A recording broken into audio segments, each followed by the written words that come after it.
नमस्कार, जी बिजनेस पर आपका स्वागत है। आप देख रहे हैं पावर ब्रेकफास्ट। आपके साथ मैं हूं मानसी दवे। गुरुवार की सुबह भारतीय बाजार के लिए वीकली एक्सपायरी का दिन और आज के लिए ट्रेडिंग सेशन में क्या कुछ खास है, विदेशी बाजार के संकेत कैसे हैं, एफआईएसडीआईएस का एक्शन स्ट्रैटेजी, ब्रोकरेज के रडार पर क्या कुछ है, सब कुछ विस्तार से चंद मिनटों में आपके सामने हम रखेंगे। पूरी तस्वीर विदेशी बाजार की सबसे पहले आपके सामने विदेशी बाजार समझ लेते हैं, उसके बाद भारतीय बाजार की तरफ चलेंगे।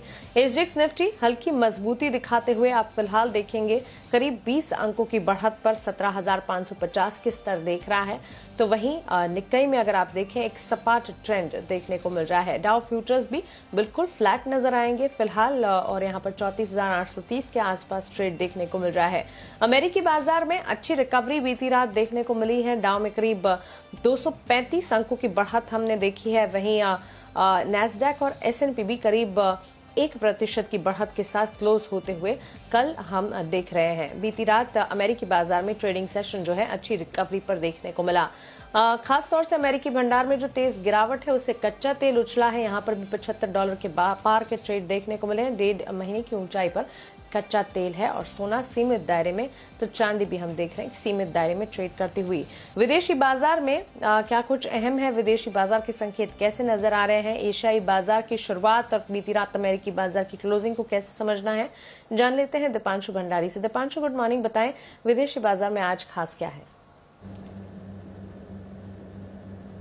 Good morning Mansi. थोड़े मिले जुले आप कह सकते हैं कि थोड़े ठीक ठाक ही संकेत आते हुए दिख रहे हैं। जैसा कि आपने बताया एशिया के बाजारों में भी इतना कोई बड़ा रिएक्शन या बड़ी मूव नहीं आ रही है। हालांकि जापान के बाजार पॉजिटिव खुले थे, वहां से अब थोड़ा नेगेटिव आपको आते हुए दिख रहे हैं। हांगकांग की ठीक ठाक शुरुआत हुई है। एसजीएक्स निफ्टी भी माइल्ड पॉजिटिव है और 17,550 के करीब दिख रहा है। और कल के रिबाउंड के बाद आज सुबह भी डाउ फ्यूचर्स अपनी स्ट्रेंथ को होल्ड करते हुए दिख रहे हैं। एक्चुअली कल अमेरिकी बाजारों में अच्छा रिबाउंड आपने आते हुए देखा।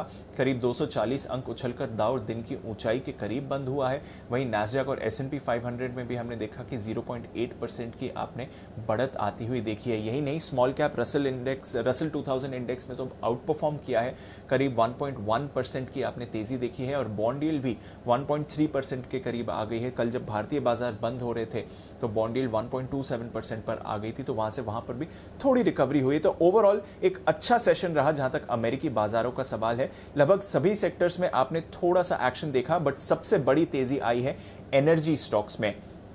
यहां पर आपने दमदार रैली आती हुई देखी और बल्कि जो उनका एनर्जी इंडेक्स है उसमें 3% का उछाल आपने बनते हुए देखा है। साथ ही दिग्गज आईटी शेयर से एक बार फिर से सहारा मिला, जिसकी वजह से बाजार में तेजी थी। लगभग सभी आईटी शेयर्स में आपने खरीदारी आती हुई देखी है।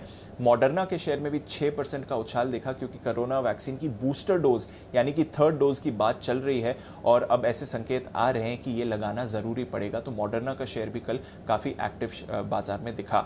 इसके अलावा जो 3.5 ट्रिलियन डॉलर्स का इंफ्रा बिल है उस पर लगातार चर्चा चल रही है, कुछ डेवलपमेंट्स हो रहे हैं, तो वहां पर भी बाजार की नजर बनी हुई है। और आज के लिए अगर आप देखें तो साप्ताहिक बेरोजगारी के दावे काफी अहम रहने वाले हैं। 3.2 लाख का अनुमान लगाया जा रहा है। पिछले हफ्ते 3.1 लाख के आए थे, जो कि कोरोना महामारी शुरू होने के बाद के अब तक के सबसे कम दावे थे। तो लगभग उसी के आसपास का फिगर आना चाहिए, ऐसा अनुमान लगाया जा रहा है। यूरोप की बात करें तो यहां पे कल सुस्त सेशन था। करीब आधे से 1% की गिरावट आपने यूरोप में आती हुई देखी।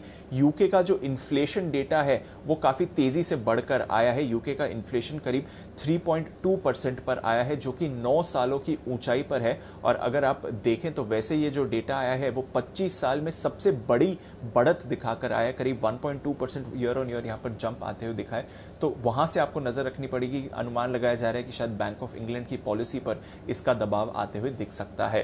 फाइनली कच्चे तेल पर डालिए नजर, क्योंकि यहां पर कल हमने दमदार एक्शन बनते हुए देखा। फिलहाल आपको $75 के ऊपर कच्चा तेल दिख रहा है, बट ऑलमोस्ट $76 के करीब कच्चा तेल पहुंचते हुए दिखा था। ब्रेंट के मैं भाव की बात कर रहा हूं, और वो इसलिए क्योंकि अमेरिकी भंडार अनुमान से ज्यादा गिरे थे। अनुमान था करीब 34 लाख बैरल की गिरावट का, उसके सामने 54 लाख बैरल की गिरावट है। तो 20 लाख बैरल की ज्यादा गिरावट थी, जिसकी वजह से कच्चे तेल में आपने कल एक बड़ी रैली देखी और करीब 2 महीने की ऊंचाई पर कच्चे तेल के भाव पहुंचते हुए दिखे थे। इसके अलावा सोने पर हल्का दबाव है $1800 के नीचे, और वहीं डॉलर इंडेक्स पर भी थोड़ा सा दबाव आते हुए दिख रहा है। बिल्कुल दीपांशु, शुक्रिया विस्तार से विदेशी बाजार के संकेत हमें समझाने के लिए। तो क्लियरली विदेशी बाजार में फिलहाल मिलीजुली कह सकते हैं संकेत आते हुए दिख रहे हैं, क्योंकि अमेरिकी बाजार में रिकवरी, एशियाई बाजार में धीरे धीरे हम देख रहे हैं। वैसे एसजीएक्स निफ्टी हरे निशान के साथ, लेकिन निक्कई और डाउ फ्यूचर्स में फिलहाल फ्लैट ट्रेंड है। खासतौर से अमेरिकी बाजार की अगर बात करें, एनर्जी स्टॉक्स ने कल प्ले आउट किया, वहां से आउट परफॉर्मेंस देखने को मिली। वहीं दिग्गज आईटी शेयर्स में भी खरीदारी रही और इंफ्रा बिल पर चर्चा जो है वो अब भी जारी है, उसके डेवलपमेंट्स पर चर्चा हो रही है और इस पर हमारी नजर है। आज के लिए साप्ताहिक बेरोजगारी के दावों पर भी फोकस रखना होगा। चलिए जान लेते हैं कल के कारोबारी सत्र में संस्थागत निवेशकों ने क्या किया। एफआईएस डीआईएस का एक्शन और एफआईएस डीआईएस के खरीदारी के आंकड़े हमारे पास आए हैं। जी हां, कैश मार्केट में एफआईएस ने की है 233 करोड़ की खरीदारी, डीआईएस ने कैश मार्केट में की है 168 करोड़ की खरीदारी। वहीं वायदा बाजार में एफआईएस की तरफ से 1346 करोड़ की खरीदारी आती हुई दिखी है। तो क्लियरली एफआईएस ने कैश मार्केट में, एफआईएस ने वायदा बाजार में खरीदारी की है, वहीं डीआईएस ने भी कैश मार्केट में खरीदारी के ही आंकड़े दिखाए हैं। चलिए अब ये तमाम संकेतों के साथ आगे क्या करना है भारतीय बाजार के लिए, वीकली एक्सपायरी के दिन आज का ट्रेडिंग सेशन कैसा दिखेगा और आज के लिए पहली रणनीति क्या होनी चाहिए, जान लेते हैं जी बिजनेस के मैनेजिंग एडिटर अनिल सिंघवी से।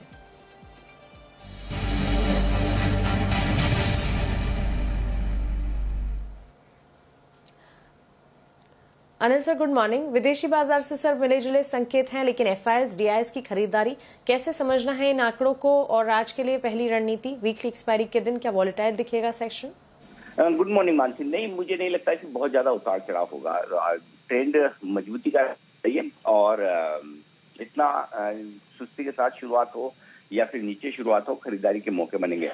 दिक्कत सिर्फ है कि कल जितना जो बड़ा ब्रेकआउट मिला उसके बाद सपोर्ट लेवल काफी नीचे हो जाते हैं और सीधा मतलब आप देखिए 17,400 के आसपास, यानी कि 17,375, 17,425 ये सपोर्ट रेंज है जो यहाँ से 100 से 150 पॉइंट दूर है जहाँ पर कल हम बंद हुए।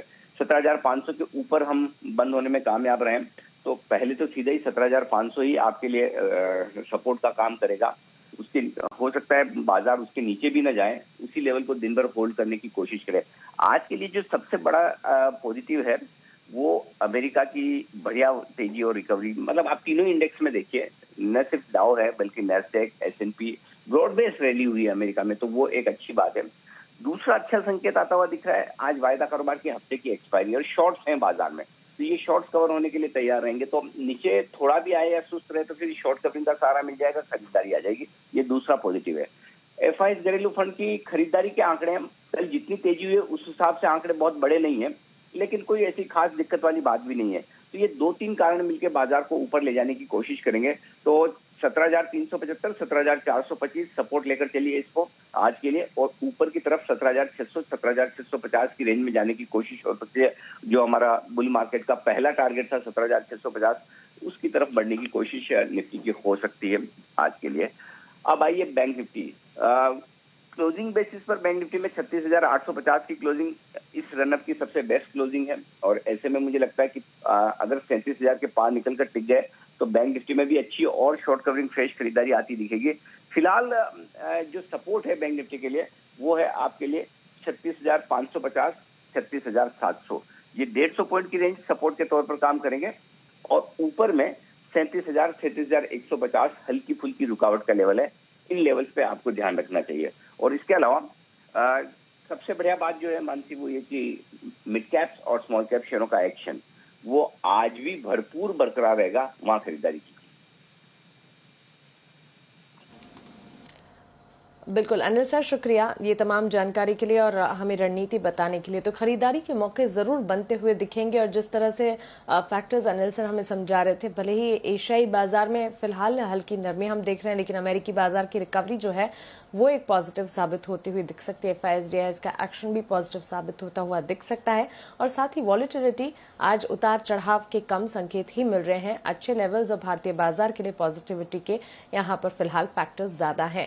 अगर ट्रेडिंग रेंज की बात करें 17,375 से 17,425 से निफ्टी के लिए मजबूत सपोर्ट के तौर पर आप मानकर चल सकते हैं। वहीं ऊपरी रेंज 17,600 से 17,650 की होगी निफ्टी के लिए।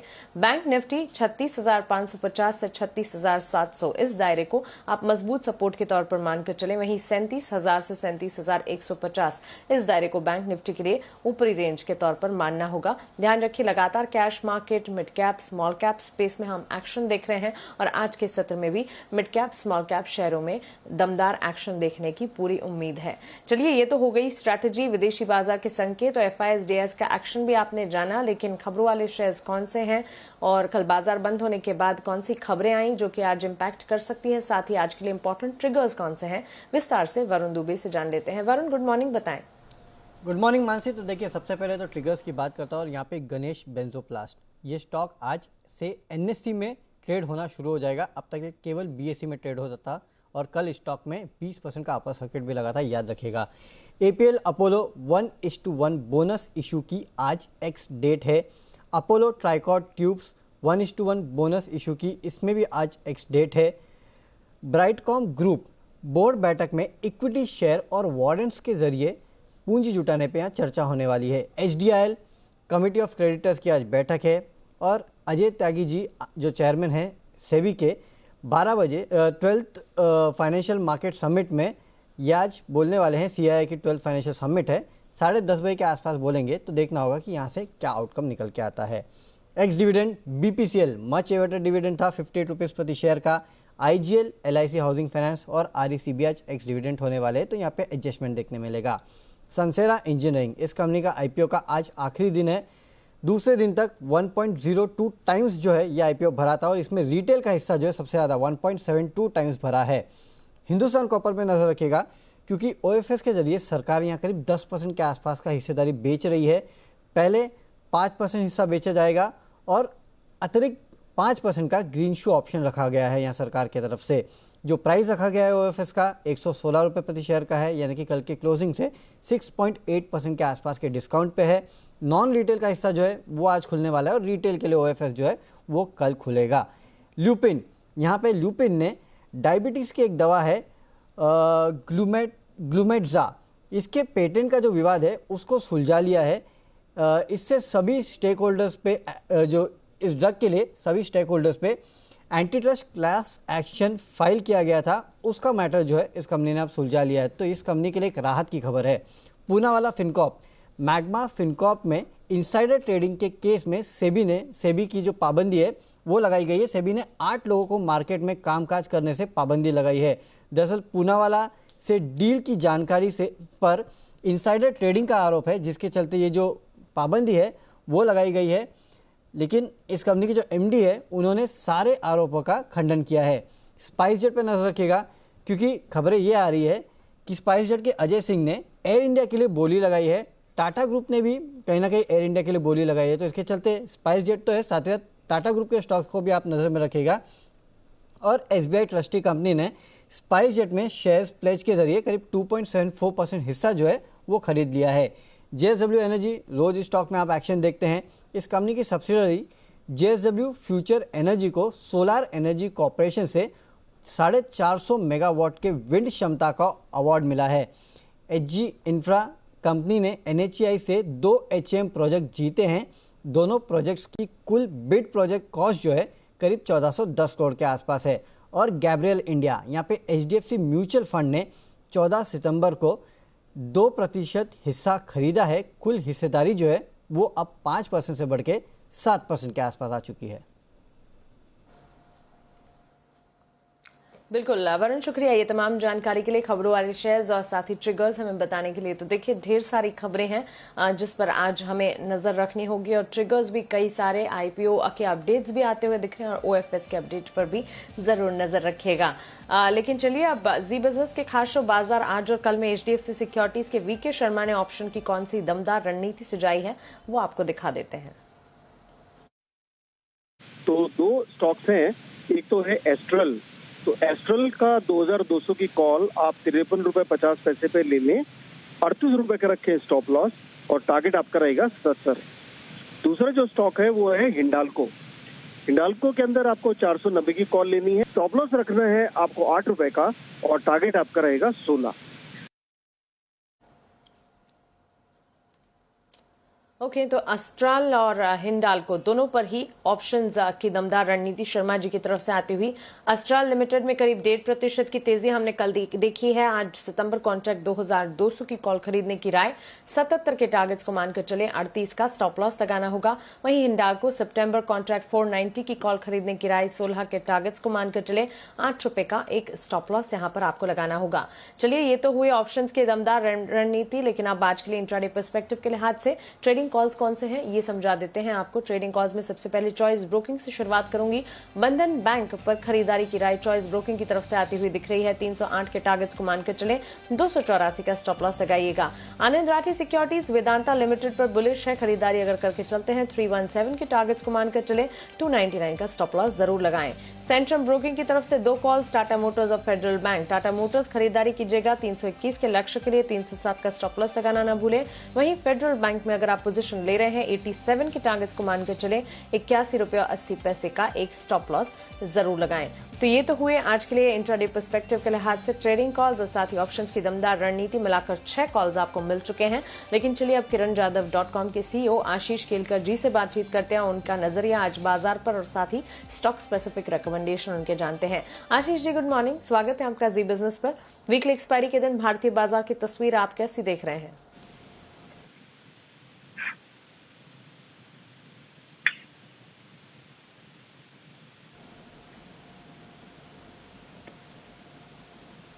आशीष जी, क्या आप मुझे सुन पा रहे हैं? हाँ मानसी जी, अभी मैं आपको सुन पा रहा हूँ। Very good morning. देखिए, मैं मानता हूँ कि आज मैंने जो स्टॉक सिलेक्ट किया है वो है टाटा केमिकल। टाटा केमिकल में बहुत ही बेहतरीन ट्रायंगल पैटर्न का ब्रेकआउट मिला है, तो मैं अभी जो कॉल देने जा रहा हूँ वो फ्यूचर के रेट्स होंगे। खरीदारी करनी चाहिए आसपास 861 के आसपास ही जो कल का क्लोज है। मेरा स्टॉप लॉस रहेगा 851 का। मेरा पहला लक्ष्य रहेगा 880 का, दूसरा लक्ष्य रहेगा 887 का। बिल्कुल आशीष जी, वीकली एक्सपायरी के दिन मार्केट्स पर आपका नजरिया क्या होगा? देखिए, मैं मानता हूं कि आज मेरा जो व्यू है निफ्टी के ऊपर, वो मैं मानता हूं कि नीचे की तरफ जो सपोर्ट चार्ट के ऊपर मुझे दिखाई दे रहा है वो है 17,440 का, लेकिन ऊपर की तरफ मैं मानता हूं 17,600 और 17,630 ये लेवल टेस्ट होते दिखाई देने चाहिए, क्योंकि वो एक स्ट्रॉन्ग रेजिस्टेंस बन के दिखाई दे रहा है। और उसी तरह से बैंक निफ्टी की अगर बात करें तो बैंक निफ्टी के लिए भी मेरा व्यू बुलिश है। मैं मानता हूँ स्टॉप लॉस 36,700 का होना चाहिए और ऊपर की तरफ 37,100 का लक्ष्य पकड़ के चल सकते हैं। बिल्कुल आशीष जी, शुक्रिया ये तमाम जानकारी के लिए, अपने रेकमेंडेशन और आउटलुक मार्केट्स पर अपना बताने के लिए। चलिए, इक्विटी मार्केट्स पर आशीष जी से हमने बातचीत की, लेकिन कमोडिटी मार्केट्स पर हमारे साथ आईएफएल सिक्योरिटीज के DVP vice president commodity and currencies Anuj Gupta ji जुड़ गए हैं। उनसे बात करते हैं। अनुज जी, गुड मॉर्निंग, स्वागत है आपका जी बिजनेस पर। बुलियन मार्केट, गोल्ड सिल्वर में जो लेवल्स हम देख रहे हैं, इन्हें देखते हुए क्या एक खरीदारी का मौका यहाँ पर बनता हुआ दिख रहा है? मानसी जी, गुड मॉर्निंग। बिल्कुल, देखिए हमने देखा है कि गोल्ड अब $1,800 के ऊपर ट्रेड कर रहा है और कहीं ना कहीं डॉलर में वीकनेस आती दिखी है, तो मुझे लगता है कि एक अपॉर्चुनिटी है गोल्ड सिल्वर में खरीदारी करने के लिए। तो गोल्ड के अंदर करीबन 46,800 में खरीदारी करें, 46,600 का स्टॉप लॉस लगाए, टारगेट करीबन 47,200 तक देखने को मिल सकता है। और सिल्वर के अंदर भी करीबन 63,000 के आसपास खरीदारी कर सकते हैं, स्टॉप लॉस 62,400 का लगाए, टारगेट करीबन 64,000 तक देखने को मिल सकता है। इंटरनेशनल मार्केट में एक्सपेक्टेड है गोल्ड के भाव $1,820-$1,830 तक आ सकते हैं और सिल्वर करीबन $24.50-25 तक के लेवल दिखा सकती है। तो गोल्ड सिल्वर में लगता है कि खरीदारी का ट्रेड लेना चाहिए। बिल्कुल, साथ ही अगर एनर्जी पैक की बात करें, क्रूड पर करंट लेवल्स को देखते हुए घरेलू बाजार में क्या किया जाए? देखिए, एनर्जी सेगमेंट में क्रूड, नेचुरल गैस दोनों ही एक बुलिश मोमेंटम में है, क्योंकि कल हमने देखा था कि क्रूड की जो इन्वेंट्री है वो काफी ड्रॉ डाउन होकर आई थी। साथ में साइक्लोन्स जो है यूएस में वो सप्लाई को डिस्टर्ब कर रहे हैं और साथ में अगर देखें तो ओपेक प्लस मेंबर्स ने अपना जो डिमांड प्रोजेक्शन है वो भी बढ़ाया है। तो सारे ही फैक्टर पॉजिटिव हैं। हमने देखा उसके बाद क्रूड में कंटिन्यूस तेजी है, तो क्रूड में और नेचुरल गैस दोनों में खरीदारी करके चल सकते हैं। क्रूड के अंदर करीबन 5300 के आसपास खरीदारी करें, 5230 का स्टॉप लॉस लगाएं, 5400 तक टारगेट देखने को मिल सकता है। इंटरनेशनल मार्केट में एक्सपेक्टेड है WTI के लेवल करीबन 75 और ब्रेंट $78 को छू सकता है, तो यहाँ पर भी खरीदारी की सलाह है। बिल्कुल अनुज जी, शुक्रिया ये तमाम जानकारी के लिए और कमोडिटी मार्केट्स पर आपके रिकमेंडेशन हमें बताने के लिए। गोल्ड सिल्वर में खरीदारी के मौके, वहीं घरेलू बाजार में क्रूड में भी खरीदारी की ही राय अनुज जी की तरफ से आती हुई। लेकिन चलिए अब वक्त है FIR का, यानी कि ब्रोकरेज रिपोर्ट्स जानने का।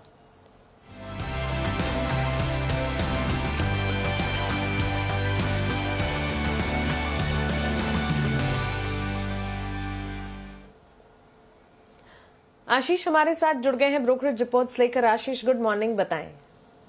Good morning Mansi. फिलहाल देखिए 2 रिपोर्ट्स आई हैं। सबसे पहले HCL टेक यहाँ पर CLSE की तरफ से बढ़िया रिपोर्ट आई है और खरीदारी किराए को बरकरार रखा है और लक्ष्य में देखिए बढ़िया बढ़ोतरी की है। 1320 से बढ़ाकर 1470 रुपए जो है लक्ष्य कर दिया है और उन्होंने EPS के अनुमान में भी देखे तो करीब 2 से लेकर 5% की बढ़ोतरी की है। मान रहे कि ऑर्डर बुक काफी बढ़िया है और आगे जाके इसमें एक एक्सेलरेशन देखने को मिलेगा। तो ग्रोथ प्रोस्पेक्ट्स को लेकर जो है HCL टेक पर बुलिश है CLSE। इसके अलावा CLSE की एक और रिपोर्ट आई है बैंकिंग स्टॉक ICICI बैंक। लगातार हम देख रहे हैं कि बैंकिंग स्टॉक्स पर पॉजिटिव रिपोर्ट्स आ रही हैं। ICICI बैंक पर देखिए इन्होंने खरीदारी किराए को बरकरार रखा है और लक्ष्य जो है 940 से बढ़ाकर 1000 रुपए का दिया है और ये मान रहे कि यहाँ से अगर आप देखें तो अभी तक की जो हाईएस्ट ग्रोथ देखने को मिली है, लेकिन जो NIM ट्रैजेक्टरी है वहां पर एक बढ़िया इंप्रूवमेंट देखने को मिलेगा, जिसके चलते स्टॉक पर खरीदारी किराए दे रहे हैं। ओके आशीष, शुक्रिया ये तमाम जानकारी के लिए और ब्रोकरेज रिपोर्ट्स हमें बताने के लिए। तो चलिए ब्रोकरेज रिपोर्ट्स में जो भी एक्शन दिखेगा दिन के दौरान 1 बजे के बुलेटिन में फिर से FIR एक्शन के तौर पर हम आपको बताएंगे। चलिए इसी के साथ पावर ब्रेकफास्ट को मैं यहीं समेट रही हूँ, लेकिन